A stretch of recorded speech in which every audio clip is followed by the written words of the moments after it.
Livre 2, chapitre 3. De splendeurs découvertes dans des cavernes profondes. Le souterrain commença de descendre presque aussitôt qu'ils en eurent fini de franchir le seuil. Et la fraîcheur initiale fit place à une atmosphère épaisse, chaude, si chargée d'humidité qu'Elric avait parfois l'impression d'y progresser en pataugeant. Les petites lumières vues de l'extérieur, et qui dispensaient de fait une faible clarté, n'étaient ni des lampes, ni des torches, comme il l'avait pensé au premier abord, mais des nodules d'une substance meuble, naturellement phosphorescente, et fort proche de la chair dans son apparence. Ils se surprirent très vite à chuchoter, comme pour ne pas déranger les créatures qui hantaient ces lieux, lesquelles n'inspiraient toutefois nulle frayeur à Elric. Il s'y sentait comme dans un sanctuaire, et ne manqua pas d'ailleurs de constater chez Owen, qui pourtant, par expérience, avait appris à soupçonner en toute illusion quelque source potentielle de danger, une prudence moins marquée que de coutume.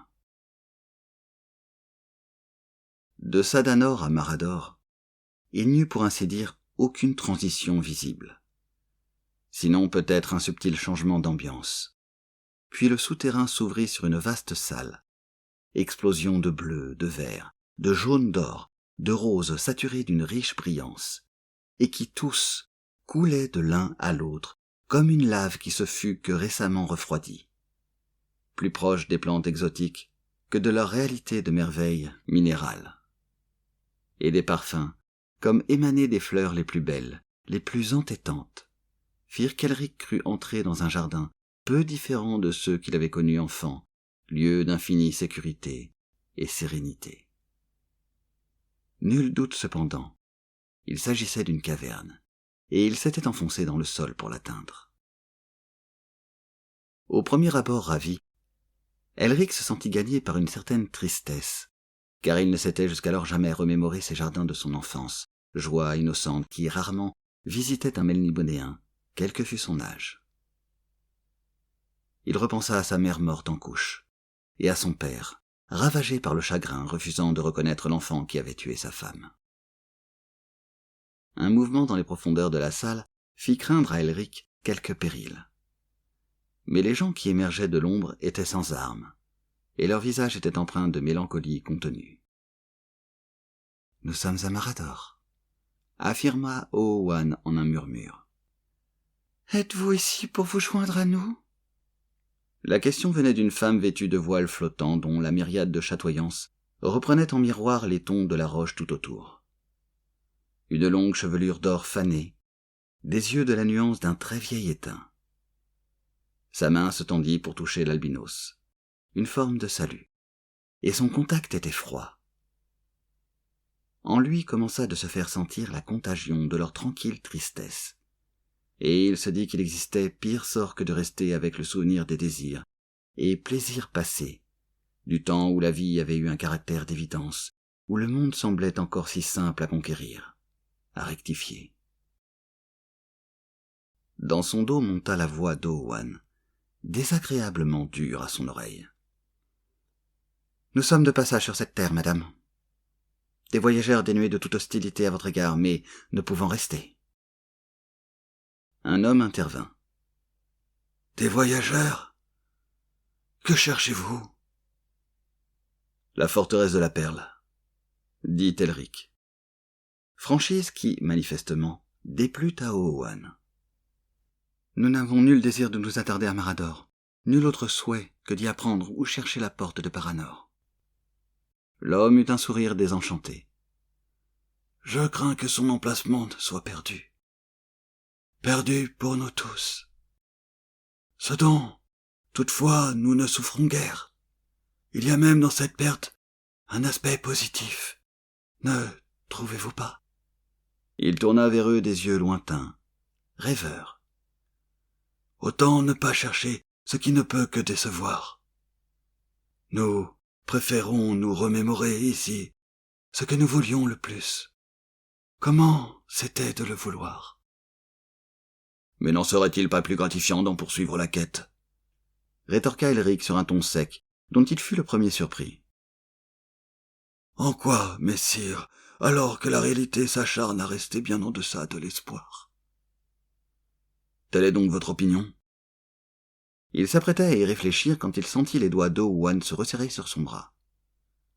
Rappelez-vous quel nom les voleurs de songes donnent à cette contrée, murmura-t-elle. L'albinos se dit qu'il s'agissait là, sans conteste, du pays des désirs anciens. Toutes ses aspirations d'antan lui revenaient, porteuses comme jadis d'un sentiment de paix et de simplicité. Ce sentiment avait cédé place à la colère, en même temps qu'il comprenait le peu de chance qu'il avait de réaliser ses rêves. L'iniquité du monde avait suscité sa rage, et avec rage, il s'était jeté dans ses études magiques, avait vu naître sa détermination de changer l'ordre des choses, d'y introduire plus de liberté, plus de justice, par l'exercice du pouvoir qui en ce monde était le sien. Mais ses compatriotes mélimonéens avaient refusé d'entrer dans sa logique. Les rêves s'étaient estompés, et avec eux l'espoir qui avait alors soutenu son courage. Et voilà que, de nouveau, cet espoir lui était offert. Peut-être existait-il des royaumes où tous ses désirs avaient pris corps. Peut-être Marador était-il l'un d'eux. Si je retournais chercher Simoril et la ramenais ici, nous pourrions sans doute y vivre en harmonie avec ces gens, dit-il à Owen. La voleuse de songes se montra presque méprisante. Il s'agit là du pays des désirs anciens, non de celui du désir satisfait. La différence est de taille. Je vous vois donner prise à des émotions faciles, et qu'il n'est pas moins facile de nourrir, tant que la réalité reste hors d'atteinte, et que l'on se contente de soupirer après l'inaccessible. C'est en cherchant l'accomplissement, Elric de Ménimoné, qu'un être se dote d'une stature dans l'existence. Tournez le dos à cette détermination, qui, je vous le rappelle, était vôtre, de participer à la construction d'un monde où règne la justice, et vous perdrez mon respect. Vous perdrez respect pour vous-même. Vous établirez la preuve que vous êtes un menteur. Et moi une imbécile, de vous avoir cru capable de m'aider à sauver la sainte fille. Elric fut choqué par cette sortie, d'autant plus agressive à ses yeux dans l'agréable atmosphère de sérénité qui flottait autour d'eux. Mais j'estime qu'il est impossible de construire un tel monde. Ne vaut-il pas mieux prévoir un échec que de le subir? C'est ce qu'ils croient tous dans ce royaume.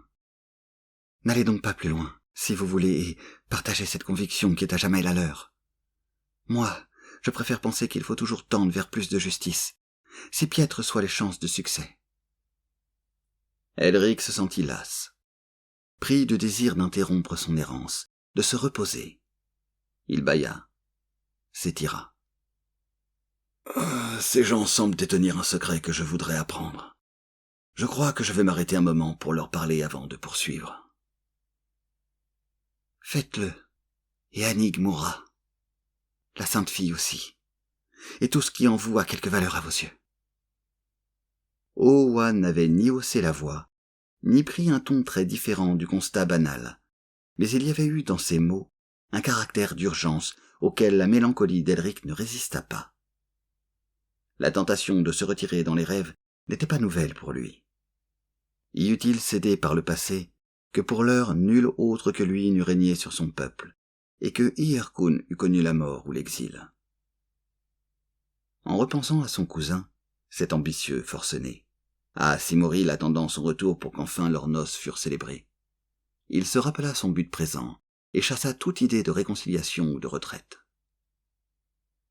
Il se tourna vers le peuple souterrain et s'inclina. « Je vous remercie de votre offre généreuse, mais ma voix m'appelle plus loin, au-delà de la porte de Paranor. » Owen inspira profondément, peut-être soulagé. On ne saurait ici mesurer le temps selon nos normes coutumières, prince Elric, mais je puis vous assurer qu'il passe plus vite que je ne voudrais. La mort dans l'âme, Elric laissa derrière lui ces êtres mélancoliques, pour suivre la voleuse de songes dans les éblouissantes profondeurs des cavernes. Ces terres sont bien nommées, ajouta Owen. N'oubliez pas la méfiance que doit nous inspirer ce qui est familier. N'aurions-nous pu faire halte ici, restaurer nos forces? Si fait, et mourir de suave langueur. Il la regarda, surpris, et constata que l'aura particulière des lieux n'avait pas été sans effet sur elle. Est-ce là ce qui fut fatal à Al-Nakreb? Évidemment non. Elle se ressaisit. Il était parfaitement à même de déjouer un piège aussi grossier. Elric se sentit couvert de honte. Moi, j'ai failli échouer dès cette première mise à l'épreuve de ma détermination et de ma discipline. Nous autres, voleurs de songes, avons l'avantage d'y avoir été maintes fois soumis. Il devient plus facile de résister, même si l'attrait demeure aussi fort. Pour vous aussi? Pourquoi pas? Me croyez-vous exempte de désirs oubliés, de choses dont j'aimerais encore rêver? Quelle enfance n'a eu ces moments de douceur? Veuillez me pardonner, madame. Elle haussa les épaules.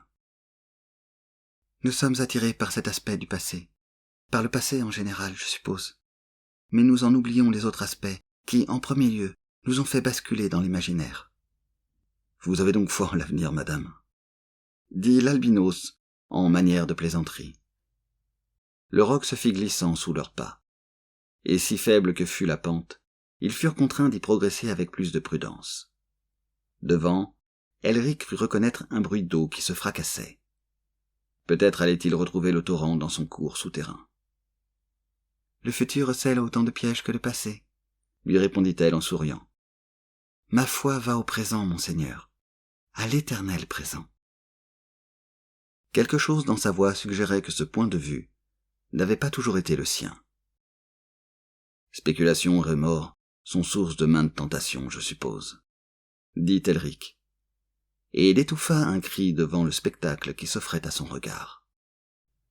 De l'or fondu cascadait le long d'un double chenal taillé dans la paroi, et formant une gigantesque structure en V. Le métal y coulait sans obstacle, mais à mesure qu'ils se rapprochèrent, il devint manifeste qu'il n'était pas brûlant. Quelque autre agent que la chaleur entraînait sa liquéfaction, peut-être un constituant chimique de la roche.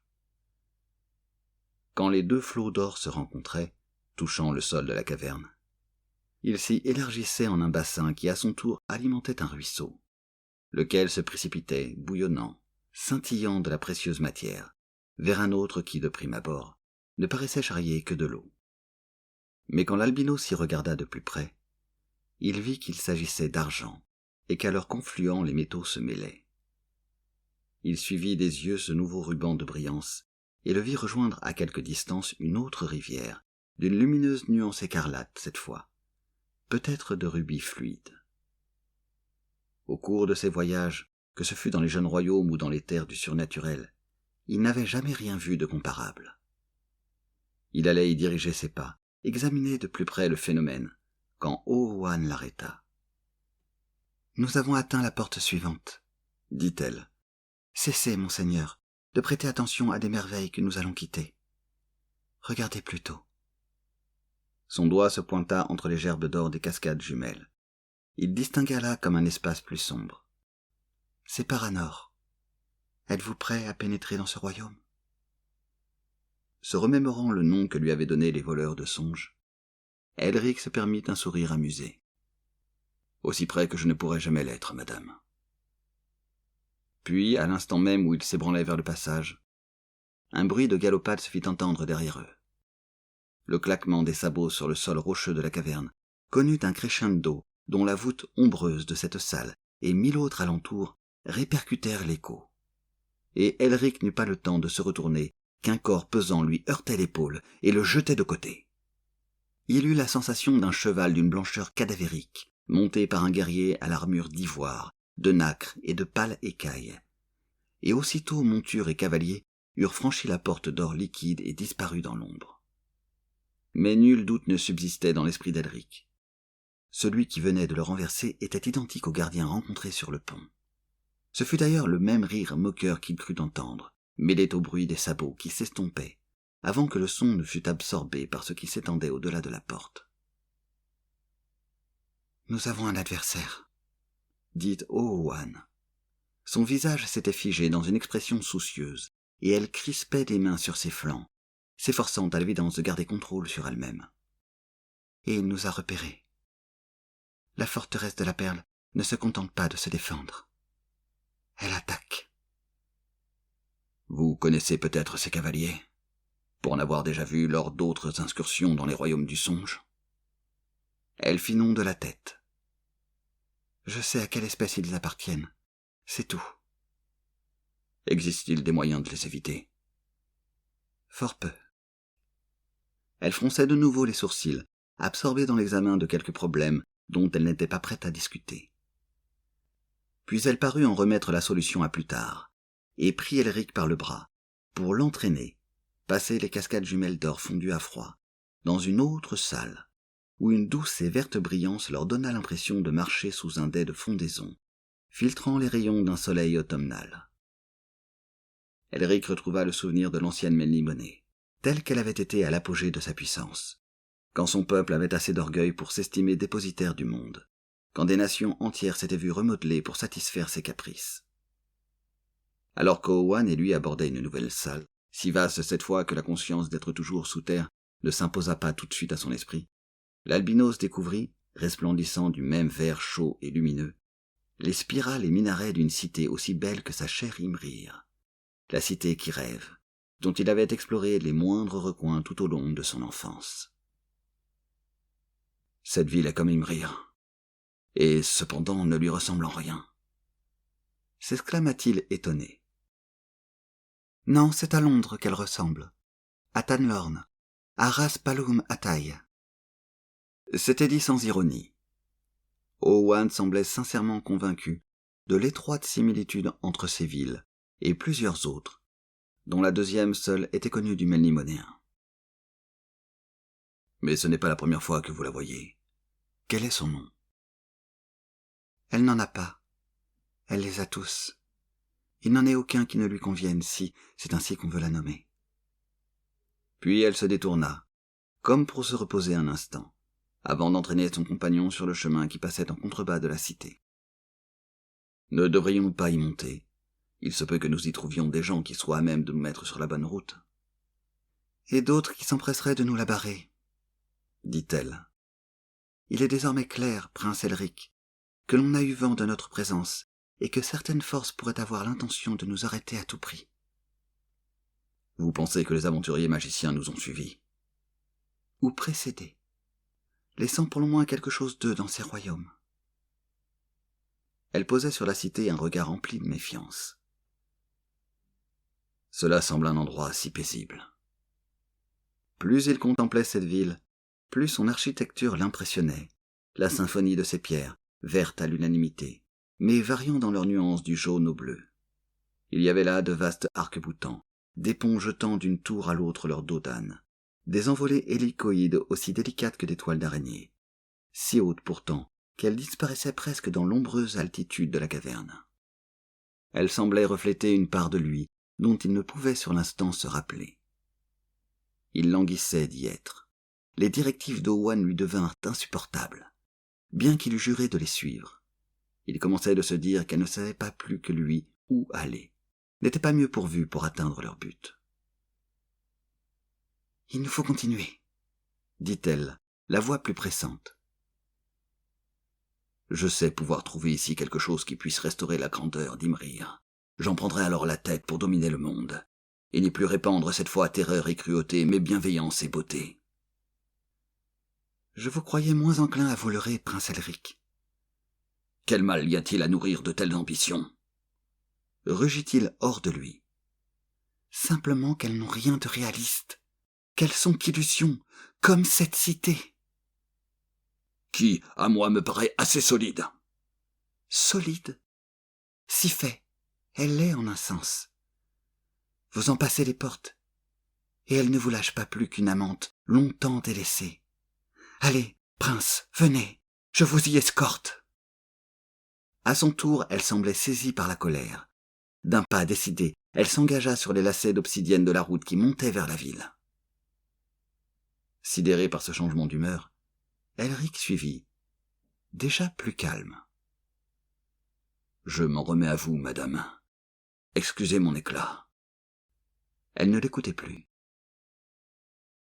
La cité ne cessa de grossir jusqu'à ce qu'ils fussent dans son ombre.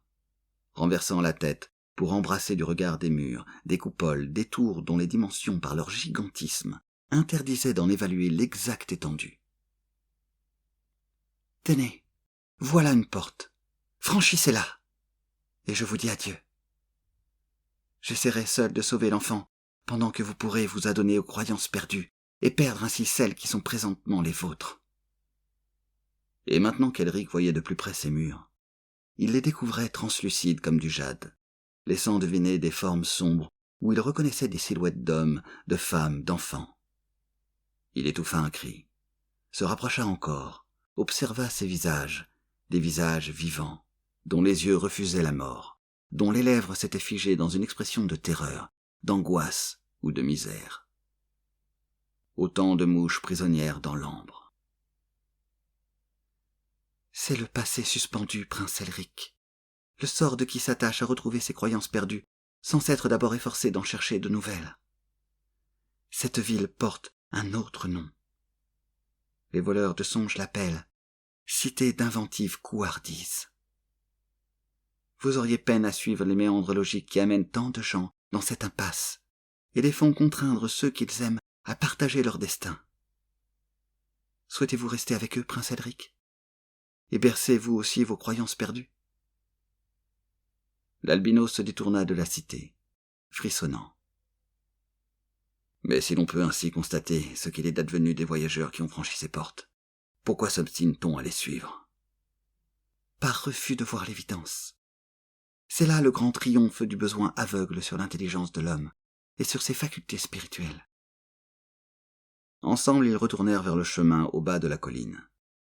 Et Elric fut soulagé quand les superbes tours de la cité furent loin derrière, et qu'ils eurent dépassé plusieurs autres salles souterraines, chacune avec sa ville, même s'il n'y en eut aucune pour égaler la première en magnificence. Il ne s'était senti nul désir de les visiter, bien qu'il y eût repéré des mouvements, et qu'Owen lui eût dit qu'à son sens, elle n'était pas tout aussi dangereuse que la cité d'inventives couardises. « Vous parliez de ce monde comme du royaume du songe, » dit-il.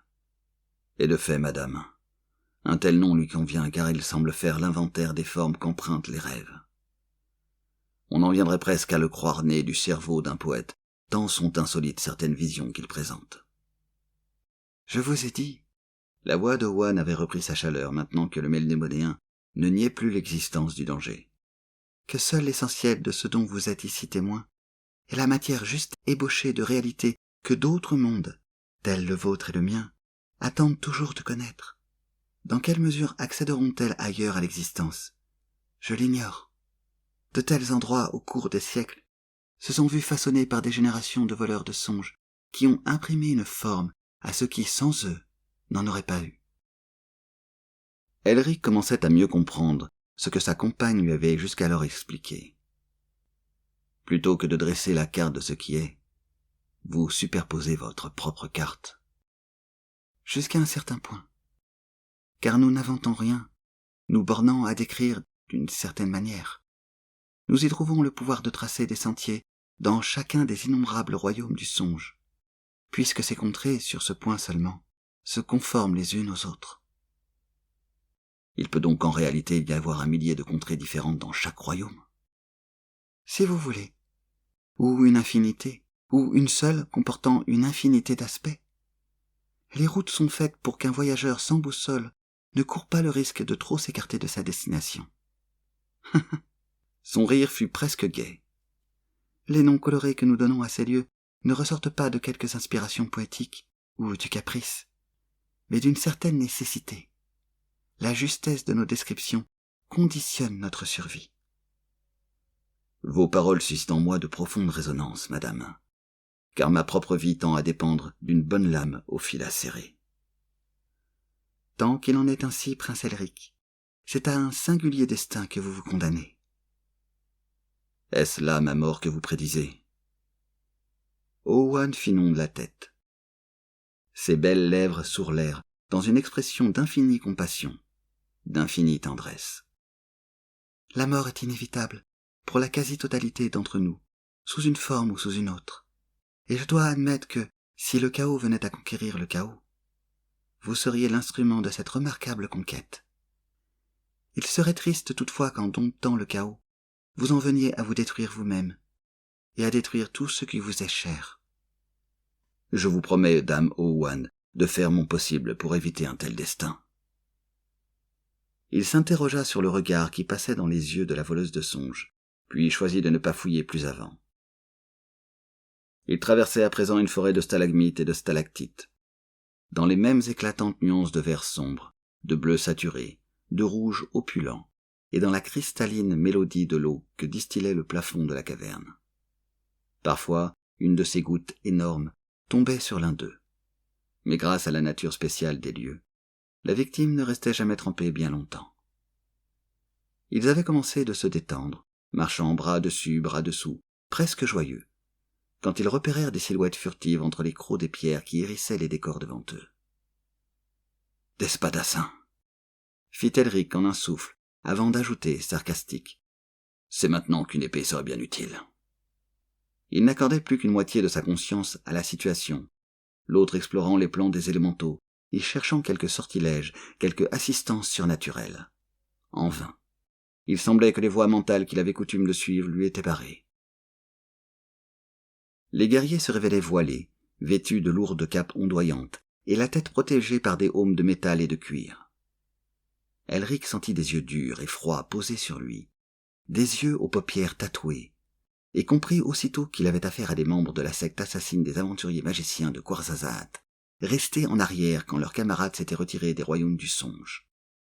Ils y étaient manifestement piégés, ce qui ne leur donnait aucun désir de parlementer avec Elric et Owen, à en juger par leur façon de resserrer leur cercle dans une stratégie d'assaut traditionnelle. Elric était néanmoins frappé chez eux par quelque chose d'étrange, une certaine fluidité de mouvement qui leur manquait, et, à mesure qu'ils se rapprochèrent, il s'aperçut qu'on pouvait presque voir au-delà de leurs yeux, leur plonger dans les profondeurs du crâne. Ce n'étaient en rien des mortels ordinaires.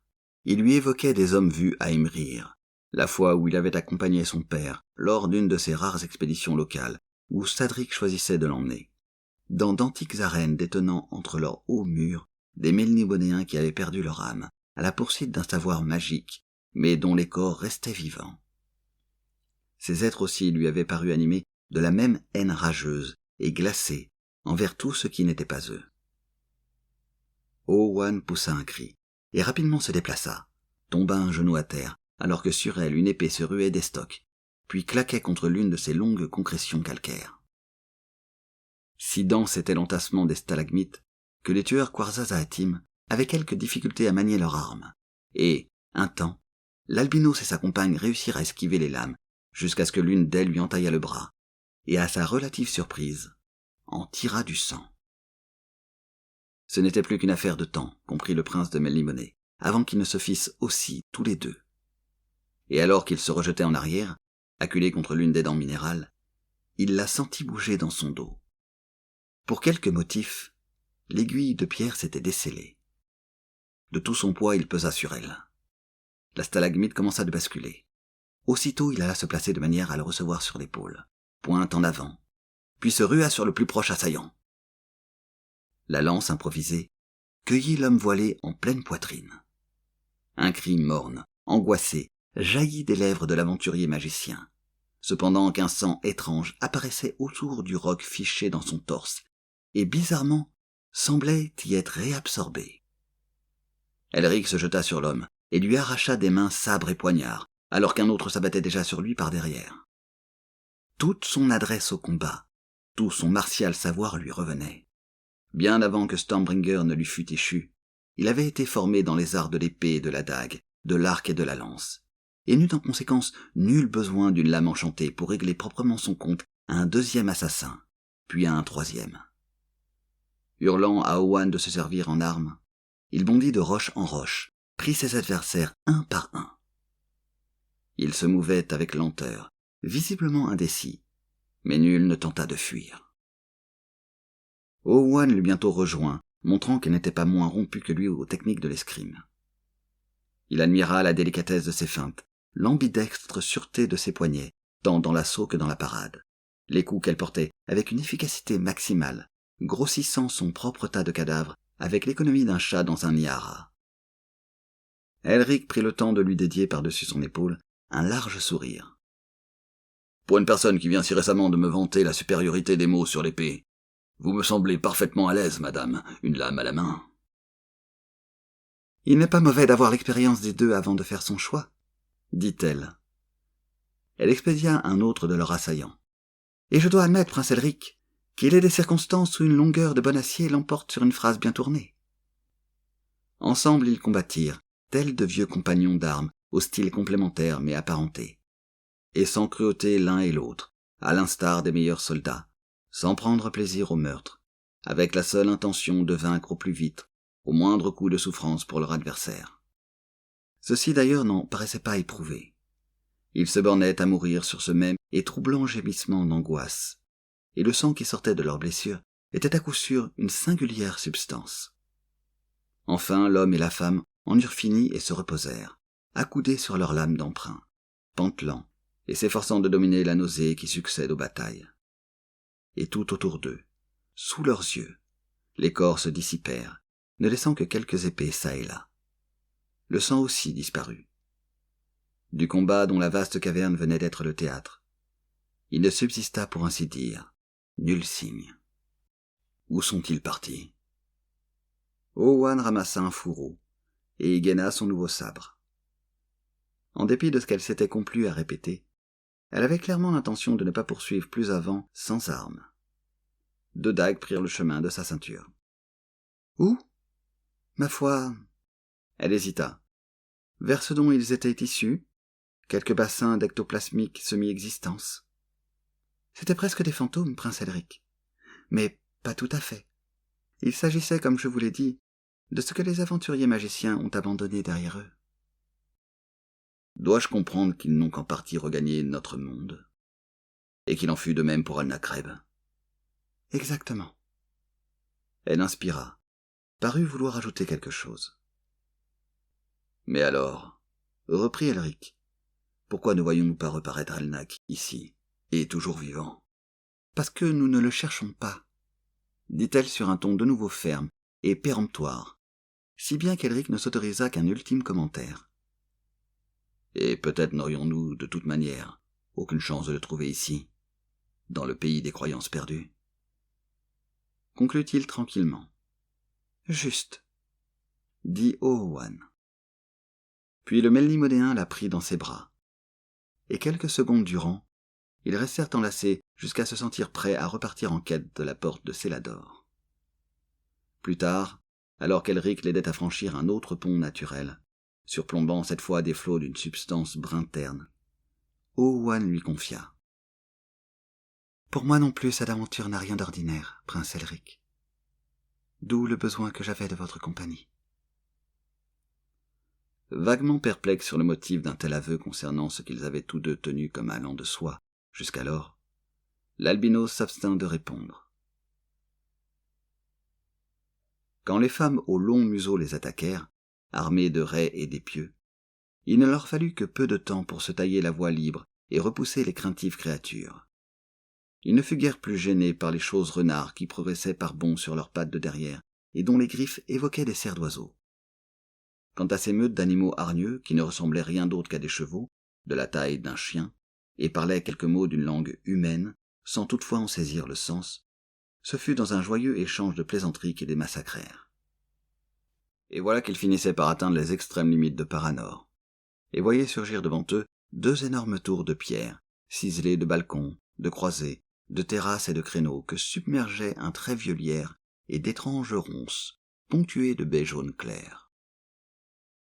La porte de Célador, annonça Owen, non sans paraître avoir quelque répugnance à s'en approcher. Une main sur la garde de son sabre, l'autre bras noué à celui d'Elric, elle s'immobilisa, et, lentement, profondément, s'emplit d'air les poumons. Au-delà s'étend le pays des forêts. De m'en avez-vous parlé comme du pays de l'amour oublié? Si fait. C'est le nom que lui donnent les voleurs de songes. Son rire eut quelque chose d'amer. Cernant mal l'humeur de sa compagne, mais ne souhaitant se montrer d'une curiosité importune, Elric à son tour s'arrêta, et son regard alla d'elle à la porte, puis retourna sur elle. Vers les traits d'une blancheur d'ossement se tendit la main d'Owen, une main dorée, toujours pleine d'une énorme vitalité. Ses yeux sur lui se rivèrent. Puis, dans un soupir, elle se détourna, lui prit la main, et marcha vers le seuil, l'entraînant derrière elle. Ils passèrent entre les deux tours, et les narines d'Elric aussitôt s'imprégnèrent des riches senteurs de l'humus et du feuillage. Autour d'eux, ce n'étaient que chênes massifs, ormes et bouleaux, arbres de toute espèce qui, pour former un dais d'une considérable épaisseur, n'en poussaient pas moins non sous la lumière d'un ciel ouvert, mais sous l'étrange brillance de roches au plafond d'une caverne. Elric, qui n'avait jamais pensé que des mondes souterrains puissent abriter pareille sylve, s'émerveillait de la santé de ces arbres et de leur vraie normalité. Ce fut donc avec quelque étonnement qu'il vit une créature émerger du sous-bois et venir se planter sur le sentier qui s'ouvrait à eux. « Halte! Je dois connaître votre affaire !» Un visage disparaissant sous une fourrure brune et des dents si proéminentes, de si longues oreilles, des yeux si grands, si ronds, qu'on eût dit un lapin géant malgré l'armure d'airain bosselée au combat, le casque d'airain et des armes de facture apparemment humaines, lame et lance à l'acier cerclé d'airain. « Nous ne cherchons qu'à traverser ces terres sans nuire ni pâtir, » dit Owen. Le guerrier lapin secoua la tête. « Trop vague !» Il leva sa lance et en plongea profond la pointe dans le fût d'un chêne qui hurla. « C'est la réponse qu'il m'a faite, comme bon nombre autour de nous. » Ces arbres étaient des voyageurs. S'enquit Elric. « Votre nom, messire ?» Elric de Melniboné. Et pas plus que dame Owen qui m'accompagne, je ne désire vous causer quelque trouble. Nous sommes en chemin pour Imador. Je ne connais d'Elric ou d'Owen. Moi, comte des Magnes d'Ohar, tiens ces terres en mon pouvoir, pour les avoir conquises, de par mon ancien droit. Il vous faut refranchir ces portes. Cela nous est impossible. Toute retraite entraînerait notre anéantissement. Tout pas en avant, madame, aurait le même résultat. Alors, comptez-vous camper à jamais sur mon seuil ? Certes non, messire, dit-elle portant la main à la garde de son sabre. Par ceci, nous nous frayerons un chemin dans vos forêts si nécessaire. L'affaire qui nous requiert est urgente, et ne saurait souffrir délai. Le guerrier lapin arracha sa lance du chêne, dont les hurlements cessèrent, et la planta dans un autre arbre, qui, à son tour, entonna une plainte insistante, au point que le comte de Magnes d'Ohar, secouant un chef courroucé, dut mettre fin au supplice. « Mes avis que vous allez avoir à me combattre !» dit-il. Ce fut alors qu'un cri jaillit de derrière la tour de droite, et qu'apparut une forme blanche haut dressée, un autre de ces pâles cavaliers à l'armure d'os, de nacre et de livides écailles. Ses yeux atroces réduits à des fentes haineuses, sa monture cabrée s'acharnant des deux sabots sur une barrière que la porte n'avait pas quand Owen et Elric l'avaient franchie. Puis l'obstacle s'effondra, et le guerrier chargea. L'albinos et la voleuse des songes s'apprêtaient à se défendre, quand ils virent le comte de Magnes d'Ohar se porter devant eux, et projeter sa lance vers l'agresseur. L'acier fut dévié par une armure plus solide qu'il n'y paraissait, et l'épée du cavalier pâle monta, puis redescendit avec une nonchalance presque méprisante, fendit le casque d'airain, logea son tranchant dans le cerveau du guerrier lapin. Le prétendu seigneur de Célador chancela en arrière, s'étreignant le crâne des deux mains, l'âme et lance abandonnée. Ses grands yeux marrons parurent encore s'écarquiller, et il se mit à glapir. Puis, avec lenteur, un moment, il tourna en rond, avant de s'écrouler à genoux. Elric et Owen avaient pris position derrière le tronc d'un chêne, prêts à soutenir l'inévitable assaut du cavalier.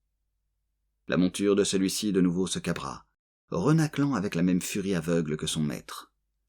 Elric jaillit de son abri, ramassa la lance, et en introduisit la pointe entre plastron et gorgerin, puis d'un mouvement expert, glissa le fer dans le gosier de leur livide assaillant. Un son étranglé en émana, aussitôt remplacé par un gloussement familier, alors que le cavalier faisait volter sa monture et l'engageait sur le sentier qui s'enfonçait dans la forêt, brinque-ballant et secoué de soubresauts, comme dans les affres de l'agonie, mais toujours en selle. Ils le regardèrent disparaître. Elric tremblait. N'aurais-je assisté à la mort de cet autre cavalier sur ce pont à la sortie de Sadanor, que je serais prêt à jurer qu'il s'agissait du même homme. La ressemblance était troublante.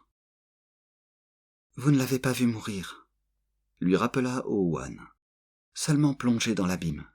« Peut-être, mais cette fois c'en est fini de lui. Je lui ai presque tranché la tête. »« Je doute qu'il soit mort. C'est à mon sens notre plus puissant ennemi. Mais sa menace attendra pour se faire sérieuse que nous soyons aux abords immédiats de la forteresse. Il la protège. Avec bien d'autres. » Elle l'embrassa de nouveau, fugitivement, puis s'agenouilla pour inspecter le corps du défunt comte de Maingdoar, lequel prenait dans la mort figure plus humaine. Les poils sur son visage et sur ses mains viraient au gris, et ses chairs même pâlissaient, semblaient sur le point de se dissoudre. Il n'était pas jusqu'à l'airain du casque qui ne prit une vilaine couleur argentée. Les derniers instants d'Alnac ressurgirent de la mémoire d'Elric. Il détourna les yeux. Owen s'était relevée d'un bond, détournant les yeux elle aussi, des yeux noyés de larmes, et de larmes qu'elle ne versait pas sur le sort du comte de Maingdoar. Elric la prit dans ses bras. Il se sentait soudain empli de nostalgie pour quelqu'un qui hantait le souvenir de ses rêves d'antan, des rêves de sa jeunesse, quelqu'un qui, peut-être, n'avait jamais existé. Il crut sentir un frisson traverser Owen, et se tendit vers le souvenir d'un petit bateau, d'une blonde jeune fille endormie à l'arrière de l'embarcation, qui dérivait vers le large, alors qu'il cinglait vers elle à bord d'un voilier, empli d'orgueil à l'idée qu'il allait pouvoir la sauver. Il était sûr de n'avoir jamais connu pareille fille, et n'en pensait pas moins la revoir, femme à présent, dans la voleuse de songes. Owen s'arracha de ses bras, étouffant un cri. « Je vous prenais pour... C'était comme si je vous avais toujours connu. » Elle se plaqua les mains sur le visage. « Oh, ce maudit pays porte bien son nom, Elric. » L'albinos ne put qu'acquiescer. Mais quel danger présente-t-il pour nous au juste? Qui sait? Beaucoup. Peu. Aucun. Les voleurs de songes disent que c'est dans le pays de l'amour oublié que sont prises les décisions les plus importantes, celles qui peuvent entraîner les plus monumentales conséquences. En ce cas, ne faudrait-il pas s'abstenir ici de toute initiative, ne prendre aucune décision? Elle se passa les doigts dans les cheveux. Du moins devons-nous prévoir que leurs conséquences attendront peut-être longtemps avant de se manifester. Côte à côte, ils s'éloignèrent sous la voûte des arbres, laissant derrière eux le cadavre du guerrier lapin. De temps à autre, maintenant, Elric croyait voir dans les vertes ombres des visages attentifs à leur progression. Un moment, il eut la certitude de reconnaître la silhouette de son défunt père, Sadric, pleurant le seul être qu'il eût jamais aimé d'amour, cette mère qu'Elric n'avait pas connue. Si puissante fut la vision qu'il ne put se retenir d'appeler. « Père, sont cela vos limbes ?» Owen intervint aussitôt. « Non, ne lui adressez surtout pas la parole. Il viendrait à vous et prendrait corps dans le réel. C'est un piège, Elric. Un piège de plus. » « Mais c'est mon père. » « Vous l'aimiez ? » ?»« Oui, si malheureux fut cet amour. » »« Alors ne le faites pas venir. Il serait obscène de ne le rappeler qu'à cette galerie d'illusions. » Elric comprit, et il fit appel à tout ce qu'il avait accumulé d'autodiscipline pour chasser l'image de Sadric. J'ai essayé de lui dire combien je partageais son chagrin, sa perte. Il pleurait, tremblait de tout son corps, sous la violence d'une émotion dont il s'était pourtant cru depuis longtemps libéré. Ah, j'aurais donné ma vie, Owen, pour que son épouse lui fût rendue. N'est-il pas possible? De tels sacrifices n'ont jamais grand sens, dit-elle, le saisissant à deux mains, s'accrochant à lui. Et ici ce serait pure folie. Pensez à votre quête. Nous avons déjà derrière nous 3 des 7 terres à traverser pour atteindre la forteresse de la Perle. Cela signifie que nous parvenons à mi-chemin, que, passé ce royaume, nous aurons fait le plus gros. Reprenez-vous, prince de Melniboné. Rappelez-vous ce qui dépend de notre succès. Mais si l'occasion m'est donnée de redresser une telle erreur, c'est à faire sur vos seuls sentiments, mais non sur ce qui est, ni sur ce qui peut être. Voudriez-vous inventer des ombres et leur faire jouer vos rêves? Vos parents tragiques en connaîtraient-ils le bonheur? Par-dessus l'épaule d'Owen, son regard retourna dans la forêt. Il ne demeurait aucune trace de son père. Il m'a paru si réel, si charnel. Vous ne devez pas démordre de la conviction que vous et moi sommes ici les deux seuls êtres de chair qui soient. Et encore. Elle s'interrompit net et monta effleurer de ses lèvres le visage d'Elric. Nous allons prendre un peu de repos, ne serait-ce que pour restaurer notre énergie psychique. Et elle l'attira sur le moelleux lit des feuilles au bord du sentier, le couvrit de baisers, fit courir sur son corps des mains adorables, et elle devint peu à peu tout ce qu'il avait perdu dans son amour des femmes, comme il se vit devenir en retour ce qu'elle s'était toujours refusé à désirer chez un homme. Et il comprit aussi, sans culpabilité ni regret, que leur acte d'amour n'avait de passé ni d'avenir qu'au-delà de leur propre vie, au-delà de tout royaume qu'ils viendraient à visiter, et que ni l'un ni l'autre n'en verraient les conséquences. Et en dépit d'un tel savoir, grande fut leur insouciance, ou plutôt leur seul souci de se donner du bonheur et toute l'énergie qui allait leur être nécessaire s'ils voulaient parvenir au terme de leur quête et atteindre la forteresse de la Perle.